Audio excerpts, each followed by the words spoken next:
Because I haven't been part of this, this may be a little disjointed, but let me try and tell you why, first of all, I think Ukraine is important. My own background, I'd never traveled the world before I ever got in the United States Senate, but I'd never been to Ukraine. So literally it was over Easter in 2011, first congressional delegation I ever went on. Visited Georgia, Ukraine, and then the Baltic states. And at that point in time, the issues were all about corruption. I think Tymoshenko had been released from jail. The whole issue was corruption in terms of the wheat markets within the press. And you just taking a look at all those ring nations, the belt between Soviet Union, former Soviet Union, Russia, and now Western democracies, really the front lines. And all those nations were certainly trying to shed themselves the legacy of corruption, trying to govern properly, follow the rule of law, create the kind of prosperity their nations had the capability of providing for their populations. When you take a look at Ukraine, it should be the breadbasket of Europe. It should be incredibly prosperous. But that's the same story across so many different countries of the world, but for decent government, but for the rule of law, but for the respect for individual rights and liberty and a free market system that allows people to aspire and create and build, it doesn't happen. So as a private sector guy, I take a look at that and I go, oh, there's so much potential there. And we want to support them. Fast forward to the events on the Maidan, which is extraordinary what happened. And my own interpretation is you had a group of individuals, obviously, that recognized the future, the economic future, obviously lied in the West. Russia offers nothing, and this is a consistent theme whenever I'm in Europe. Russia offers your populations nothing other than destabilization, disruption. Your economic futures lie with the West. Again, democracy, freedom, a free market system. So you had a group of Ukrainians that obviously wanted to integrate more with the West. And of course, Putin's puppet wanted nothing to do that. Obviously, Putin didn't want that. But what created the Maidan, again, this is my telling of the story, is then the young people who were tired of the lack of prosperity. You've got social media now around the world. People look at what that country, look at what those people have. Why can't we have it? You see that playing out in so many areas of the world, probably more than the world, right now, Iran, for example.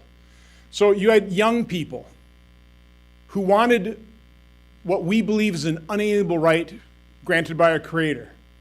They wanted that for themselves. And so they joined, they combined with the more political part of that, and you end up with the extraordinary events on the Maidan.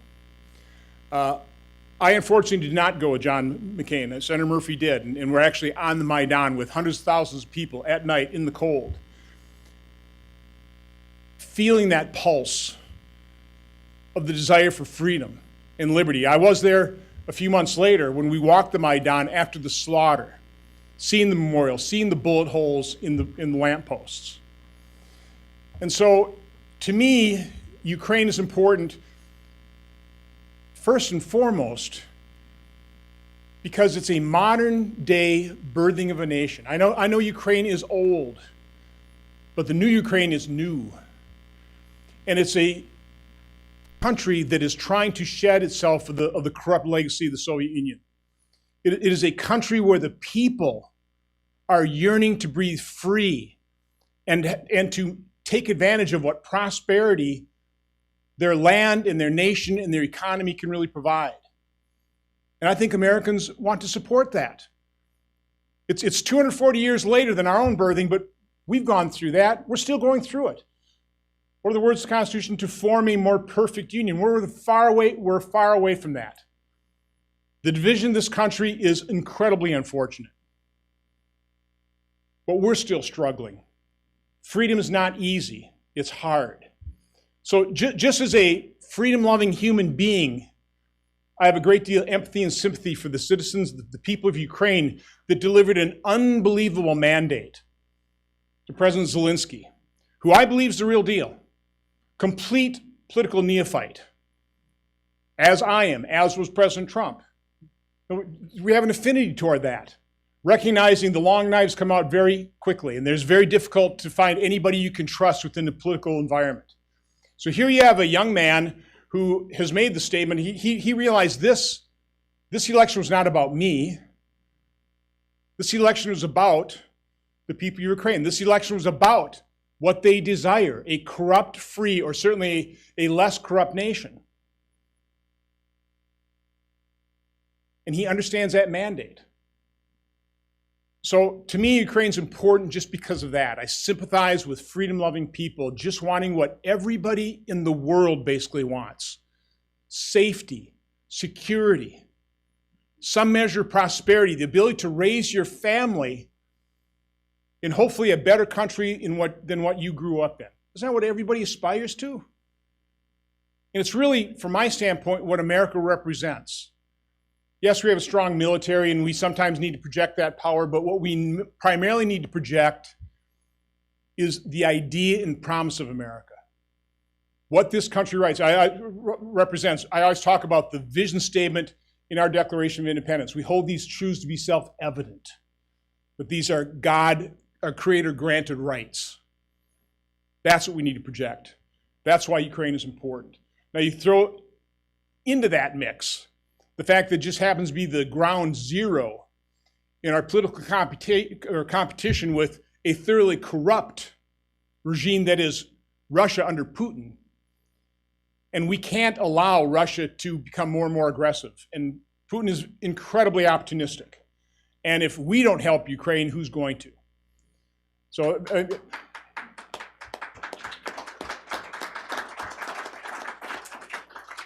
So that's my primary message. Now, unfortunately, this debate has, in some respects, with what President Trump's concern about providing the military aid, which, by the way, he provided the Javelin missiles. They were in place. They deterred further aggression.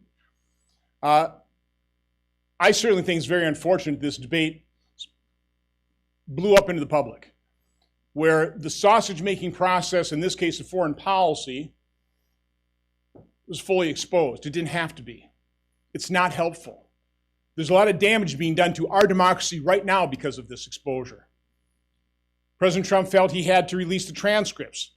What world leader is going to feel comfortable being candid with any future American president? We are weakening executive privilege. I know I'm a member of the Senate, but I have a great deal of respect for the executive branch and the ability for a chief executive, the President of the United States, to get candid advice from his advisors as well. We need to understand the damage that's being done to our democracy in this process as well. We were well on our path to completing that sausage-making process. If not within the executive branch, and by the way, when I was in Ukraine with Senator Murphy on September 5th, the first thing that President Zelensky asked us is, okay, let's set aside the diplomatic talk here. What's happening with the aid? Because I'd just spoken to the president, I laid out what the issues were. I was unsuccessful at getting President Trump to give me the authority to say the hold has been released. But it was about corruption. And it was about lack of or insufficient support from the Europeans. Those are the reasons. But in that same meeting, I said, let's be unified. Let's not blow this out of proportion. Let's not make this a big deal. The truth of the matter is there are deficit hawks in the administration. I know them. They're looking at the end of the fiscal year. This money hasn't been spent. There's all kinds of money hasn't been spent. What can we save? If President Trump doesn't release the hold, no big deal. Senator Murphy's on appropriations. Congress will remedy this. A few weeks from now, we'll appropriate the money and not give the executive any option whatsoever. So within the executive branch, between the two branches of government, this sausage-making process is being resolved. It ended up being resolved on September 11th. Okay? Now, again, I know there's all kinds of controversy. There's all kinds of, the worst possible construction put on everything said. But coming from a business background, I was in manufacturing. You're solving problems all the time. The first question I'd always ask myself when I confronted a new challenge, a new problem, was, is there an opportunity in this? Can something good come out of something bad? Generally, there is. And I would say in this case, and I'll conclude my remarks on this point, in this case, Although this has not been good, in this case, we can utilize this to convey to the Ukrainian people, first of all, congressional support. I think they realize almost universally within the administration's support, and hopefully the American people's support for the courageous people of Ukraine that stood up against Vladimir Putin and his puppet and yearned to be free, and more than 100 of them lost their lives in that courageous effort. And as Americans, we should support that time and time and time again, whether it's in Ukraine, whether it's in Iran, whether it's in Hong Kong. That's who we are. We're a compassionate nation. That's how we provide the kind of leadership that I think this world is craving for. Thank you much.